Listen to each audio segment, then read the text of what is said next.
ኪዳነ ምሕረት እናቴ ዛሬ ምን በላው ምግብ አበርክቶ የሰጠን ማን ነው? ስለዚህ እነሱ እንደገረማቸው እየገረማችሁ ብሉ።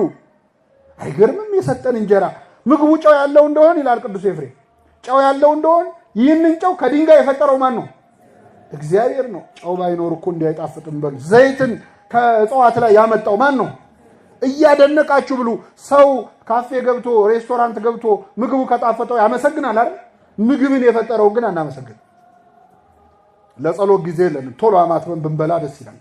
ስብሐትም አንልም ከጨረስን በኋላ። ቅዱስ ኤፍሬም ግን አረ እየበላችሁ ራሱ እንደነዚህ ሰዎች ስለ ምግቡ እያደነቃችሁ ወይን የምትጠጡ ከሆነ ስለ ወይን እያሰባችሁ ስለ ስጋው ደግሞ እያሰባችሁ እንጀራ ትበሉ እንደሆነ እያለ እያንዳንዱን ምግብ ዘርዝሮ እያመሰገኑ መብላትን አስተምሮ ነው። አመስጋኞች ያድርገን እና በሉ ጠገቡ። ስንት ተረፈ? 12 መሶብ። እነዚህ 5 እንጀራዎች በቤተክርስቲያናችን 5 አዕማደ ምስጢርን ይመስላሉ። ስንት እንጀራ? 5 እንጀራና ስንት ዓሣ? 2። 5 እንጀራ 5 አዕማደ ምስጢር ናቸው። 2 ዓሣዎች ብሉይ ኪዳንና አዲስ ኪዳን ናቸው። መጽሐፍ ቅዱስ ነው። 5 አዕማደ ምስጢርን ያለ መጽሐፍ ቅዱስ መማር ማለት ደረቅ እንጀራ መብላት ማለት ነው። አንቆህ ነው የምትጎዳው። ስለዚህ ዓሣ እንደሚያስፈልገው አሁን 5ቱ ምስጢራት ስንማር እያንዳንዱን ከመጽሐፍ ቅዱስ ውስጥ ነው የምናገኛቸው። 5ቱ ምስጢራት ያሉት መጽሐፍ ቅዱስ ላይ ስለሆነ ማለት ነው። በሉ ጠገቡ ይላል። ቃል እግዚአብሔር ያጠግባል አያጠግብም? ያጠግባል። በቃል ደስ አለኝ ምርኮ እንዳገኘ ይላል ነብዩ እግዚአብሔር ዳዊት። ደስ ይላል እኮ ቃል እግዚአብሔር እረፍት ይሰጣል፣ ሰላም ይሰጣል። እግዚአብሔር ምድር ላይ ሆነን የመንግስተ ሰማያትን ጣዕም ትንሽ መቅመስ እንድንችል ያስቀመጠልን ቃሉን ነው። ታውቃላችሁ? ትንሽ ቃሉን ሰምተን በዛ እንረጋጋት፣ ሰላም እናገኛለን። ምርኮ እንዳገኘ በቃል ደስ አለኝ ማለት ተዋግቼ ድል አድርጌ ምርኮ ዘርፌ ስመጣ የምደሰተውን ደስታ ያህል በቃል ደስ ይለኛል። ምግብ ነው ቃል እግዚአብሔር፣ እረፍት ሰላም ይሰጣል። በዚህ ቅጽበት አሁን በምንማረው ቃል እግዚአብሔር ሰዓት በጣም ብዙ ክፉ ሐሳቦቻችንን እንዘነጋለን። ወደ ሌላ ዓለም እንሄዳለን። ቃል እግዚአብሔር ጡም ነው በጣም እየጣፍ በተለይ ደግሞ በደንብ እየተማርከው ስትመጣ አሁን እንደዚህ አሁን እንደምንማረው አይነት ትምህርት መጀመሪያ ሲከብደን እንሰላቻለን። እየቆየ እየተማርክ ስትመጣ ግን በጣም ደስ እያለ ነው የሚመጣው። በተራራ ይመስሉታል አባቶቻችን። ሰው ተራራ ሲወጣ ደስ እያለው ነው የሚወጣው ነው እንዴ? በቃ እየተበሳጨ እየተነጫነጨ ነው። ልክ ተራራው ላይ ወጥቶ ወደ ታች ሲያይ ደስ ይለዋል ይለዋል። ቃል እግዚአብሔርም ተራራ ናት፣ ወንጌልም ተራራ ናት። ስትማራት ታጥራለች፣ ታደክማለች። ወጥተህ ግን ነገሩን ማገናዘብ ስትችል ደስ ይላል። ከዛ ተምረ አጠግብም። ጠገቡ። ስንት መሶብ ተረፈ? አቤት! ቃል እግዚአብሔርም ብንማረው ሊያበቃ አይችልም። ብዙ ዓመት ተምረኸውም አስተምረኸውም የማታውቀው ብዙ ቁም ነገር አለ። አዲስ ነገር አለው ሁልጊዜ ማለት። ሌላው የዮሐንስ ወንጌል ምዕራፍ 5 ላይ ልውሰዳችሁ። ዮሐንስ ወንጌል ምዕራፍ 5 በሌላ ምክንያት ስንማራቸው የነበሩ የወንጌል ክፍሎች ውስጥ ነው። ዮሐንስ ወንጌል ምዕራፍ 5 ላይ ጌታችን ቤተ ሳይዳ ተብሎ በሚጠራ የሕሙማን ስፍራ የመጠመቂያ ስፍራ መጣ። ልዩ ልዩ በሽታ ያለባቸው ሰዎች በዚያ ተኝተው ነበር ይላል። 5 መመላለሻዎች ነበረባት ቤተ ሳይዳ። ስንት መመላለሻዎች? ደረጃዎች ናቸው። በነገራችን ላይ ቤተ ሳይዳ መሃል ላይ ያለ ጉድጓድ ነው። ወደ ጉድጓዱ መውረጃ ደረጃዎች 5 ነው ያሉት። ሰው የሚወጣ የሚገባባቸው ማለት ነው። ሰው የሚተኛው ደረጃ ላይ ነው በሽተኞች። እና በዚያ ስፍራ በጣም ብዙ ሕሙማን ነበሩ። በተለይ አይነ ስውራን፣ አንካሶች፣ እግራቸው የሰለለ ይበዙ ነበር ይላል። ለምንድን ነው የበዙት? ውሃ ሲናወጽ ድንገት በዓመት አንዴ መልአክ መጥቶ አሁን ያናውጸዋል። የቤተክርስቲያናችን መጽሐፍ መልአኩ ሩፋኤል ነው ይላሉ። ሩፋኤል ማለት እግዚአብሔር ፈዋሽ ነው ማለት ነው። እና በመልአኩ መናወጽ ቀድሞ የገባ ሰው ነበረ የሚድነው ካለበት በሽታ። እና ቀድሞ ለመግባት ደግሞ ማየት ያስፈልጋል። ስለዚህ አይነ ስውራን ይበዛሉ። ለምን? አያዩማ ሲናወጽ። አንካሶችም ይበዛሉ። ሰው አንስቶ ካልከተታቸው መራመድ ስለማይችሉና በጣም ብዙ በሽተኞች ነበሩ። ጌታችን መጣ። 38 ዓመት የተኛውን ሰው ልትድን ትወዳለህና አለው። ወደ መጠመቂያው ውስጥ የሚጨምረኝ ሰው የለኝም አለው። ተነሳና አልጋህን ተሸክመ ሂድ አለው። ያ ሰውዬ ዳነ። ወዲያውኑ አልጋውን ተሸክሞ ሄደናል። ስሙ የተመሰገነ ይሁን። እነዚህን 5 መመላለሻዎች ቤተክርስቲያናችን የ5ቱ አዕማደ ምስጢር ምሳሌዎች አድርጋቸዋለች። በመጀመሪያ በዚያ ስፍራ ያሉት 5 አይነት በሽተኞች የ5ቱ ጾታ ምዕመናን ምሳሌ ናቸው።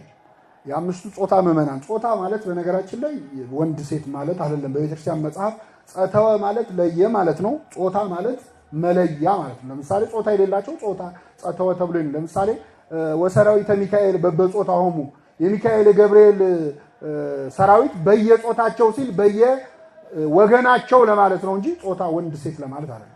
ጸዋተወ ዜማ ይባላል፣ ጸዋተወ መከራ ይባላል። ልዩ ልዩ መከራዎች፣ ልዩ ልዩ ዜማዎች ማለት ነው እንጂ ጾታ ማለት ምድብ ነው። ምዕመናንን ቤተክርስቲያናችን በአምስት ትከፍለናለች። ክርስቲያኖች እየሰማችሁ ነው? በስንት? አንደኛው ጾታ ምዕመናን ካህናት ናቸው። ሁለተኛ መነኮሳት ናቸው። ሶስተኛ ወራዙት ወጣት ወንዶች ናቸው። አራተኛ አንስት ወጣት ሴቶች ናቸው። አምስተኛ መነኮሳት ብለናል፣ አይሩግ ሽማግሌዎች ናቸው። ምን በሉ? ካህናት፣ ወጣቶች፣ ወጣት ወንዶች፣ ወጣት ሴቶች፣ መነኮሳት፣ አረጋውያን። በዚህ ትከፍለናለች ቤተክርስቲያን ስትመድበን። እነዚህ አምስቱ መመላለሻዎች አምስቱ አዕማደ ምስጢር ናቸው። እዛ ላይ ያሉት ሰዎች በአምስቱ አዕማደ ምስጢር ያመንን አምስቱ ጾታ ምዕመናን ነን፣ የምዕመናን ወገኖች ነን። በሽተኞች ናቸው አይደለ? ያለባቸው በሽታ ደግሞ በአምስቱ የምዕመናን ወገኖች ላይ የሚመጣውን የኃጢአት ፈተና ይመስላል ይላሉ። የካህናት ፈተና አላቸው፣ ትዕቢት ነው። ካህናት ይፈተናሉ፣ በትዕቢት ይፈተናል። ካህን እሚተምህረ እሚመጾ ትዕቢት ይላል። ካህን ባይማር ትዕቢት ባልመጣበት ይላል። ስልጣኔ እውቀቴ ምጡቅ ነው ብሎ ካህን ይታበያል። የቤተክርስቲያን ትምህርት ሲማር ሌላውን ልናቅ ይላል። ናቅ ተብሎ ሳይሆን እንዲሁ ዝም ብሎ ማለት ፈተናው ነው። በነገራችን የሥራ ምድቡ አይደለም ያልኩት፣ ምኑ ነው? ፈተናው ነው። ካህናት። ሁለተኛ ወራዙት ደግሞ ዝሙት፣ ወጣት ወንዶች በዝሙት ይፈተናሉ። እንደነገርኳችሁ የሥራ ምድብ አይደለም። የሚመጣባቸው ምንድን ነው? ፈተና፣ ጾራቸው ማለት ነው፣ ሸክማቸው ማለት ነው። በጣም ደስ ይላል። ጾር ትሏለች ቤተክርስቲያን። ምክንያቱም እያንዳንዱ የየራሱን ሸክም ይሸከም ይላል አይደል ቅዱስ ጳውሎስ። ስለዚህ ጾር ነው፣ የኃጢአት ፈተና አለብን። ወጣቶች በዝሙት ይፈተናሉ። ወጣት ሴቶች አንስት ደግሞ በትውዝፍት ወይም በጌጥ በመውደድ ይፈተናሉ። በምንዝር ጌጥ ወይም በጌጥ በመውደድ ይፈተናሉ። መጽሐፍ ቅዱስ ሴቶች አያጊጡ አይልም። በነገራችን አንዳንድ ሰው መዝረክረክን ክርስትና አድርጎ የሚረዳ ሰው አለ። እሱም ትክክል አለ። ዝርክርክ ማለት ክርስትና አይደለም። ቅዱስ ጳውሎስ ምን ይላል? ሴቶች በሉ እስቲ ሴቶች በሉ ከእፍረት ጋር ይሸለሙ። ከምን ጋር ይሸለሙ? ማለት ያጊጡ ነው፣ ይመርባቸው። ግን ከምን ጋር? ከማፈር ጋር። ምንድነው ማፈር? ምን ሲደረግ ነው ማፈር? ይሄን ማን ያውቀዋል? አናውቀው። ትምህርት ጥቅስ አንዳንድ ሰው በጣም ከመጠን በላይ አጭር ቀሚስ ያደርጉና አንዳንድ እህቶቻችን 30 ጊዜ ወደ ታች ይጎትቱታል። ኦልሬዲ እኮ አጭር ነው። ይሄ ማለት የምትጎትተውና ማድረስ የምትፈልግበት ቦታ ማለት ማፈር ጋር ማለት ነው። ገብታቸው ጥቅሱ እናውቀዋለን። ውስጣችን ናቹራሊ ይመራናል። ስለዚህ መሸለማቸውን ማጌጣቸውን አለ መውደዳቸውን ከመጠን በላይ ጌጥ መውደድን ያንን የምንዝር ጌጥን ፈተና ይለዋል። መነኮሳት በስስት ይፈተናሉ። እኔ መነኩሴ ነኝ፣ ልጅ የለኝም፣ ቤት የለኝም፣ ምንም የለኝም እና ከዚህ በኋላ ምን ሆናለሁ በሚል ስስት ይፈተናሉ። ሽማግሌዎች፣ አረጋውያን በፍቅረ ነዋይ ገንዘብ በመውደድ ይፈተናሉ። ጡረታዬን ካላስከበር ከዚህ በኋላ እንዴት ሆናለሁ? ገንዘብ ማውጣት በጣም ይቸገራሉ አይደል? ሁሉም ማለት ያለ ይሄ በፍቅረ ነዋይ ይፈተናሉ። እዛ ቦታ ላይ በመቀመጣቸው ምክንያት ወደ መጠመቂያው ገብተው ድነዋል ከዛ በሽታ። ይሄ ማለት በአምስቱ አዕማደ ምስጢር ያመን ምዕመናን በጥምቀት ባገኘነው ጸጋ እነዚህን ፈተናዎች ምን እናደርጋለን? ድል እናደርጋለን። የመጨረሻው ቅዱስ ጳውሎስ በቆሮንቶስ መልእክቱ ላይ የተናገረው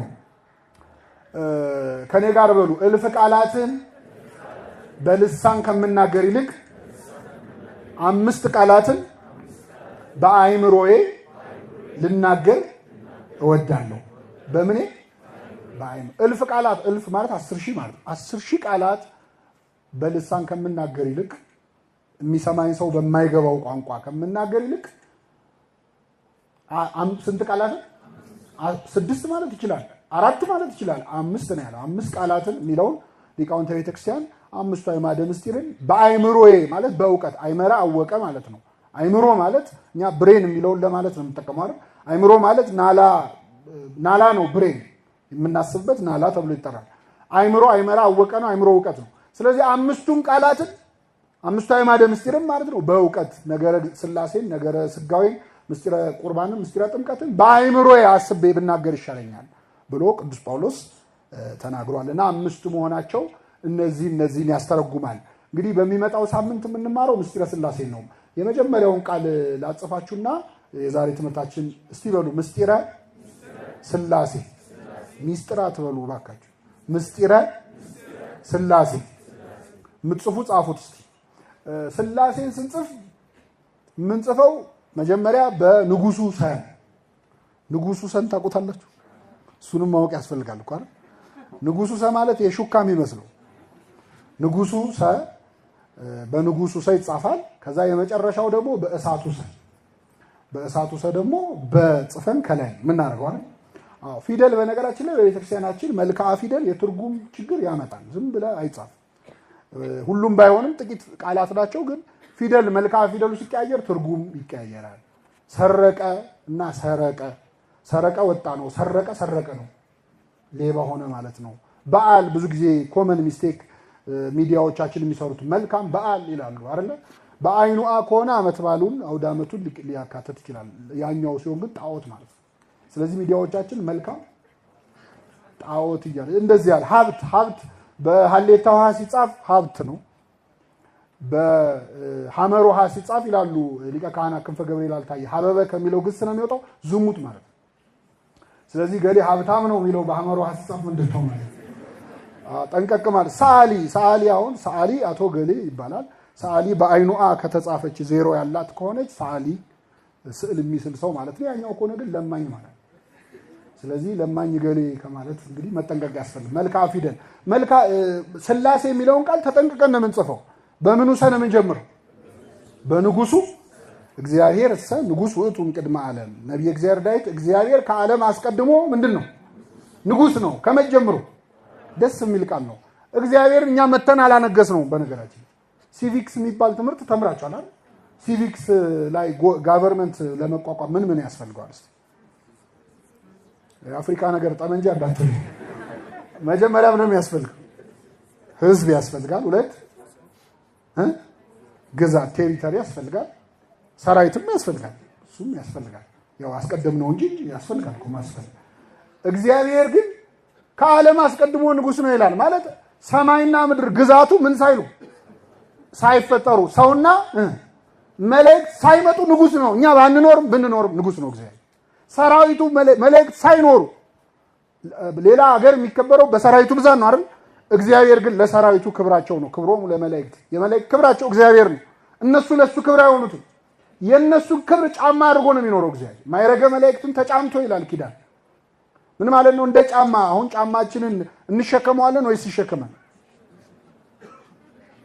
እንሸከመዋለን እንሸካከማለን አይደለ? ምክንያቱም ይሸከመን አንዳንድ እኛ ነን አንጠልጥለን የምንዞረው ከስር ነው ያለ። ኪሩቤል ዙፋኑን ተሸከሙ ሲባል እሱን ማንም ሊሸከመው የሚችል የጫማ ያህል ናቸው መላእክት። ስለዚህ ሰማይ ምድር ሳይኖሩ በፊት ከዓለም አስቀድሞ እግዚአብሔር ምንድን ነው? ንጉስ ነው ስንል ሥላሴን ስንጽፍ የመጀመሪያውን ቃል በንጉሱ ስንጽፋለን። ከዓለም አስቀድሞ ምን ስለሆነ? ንጉስ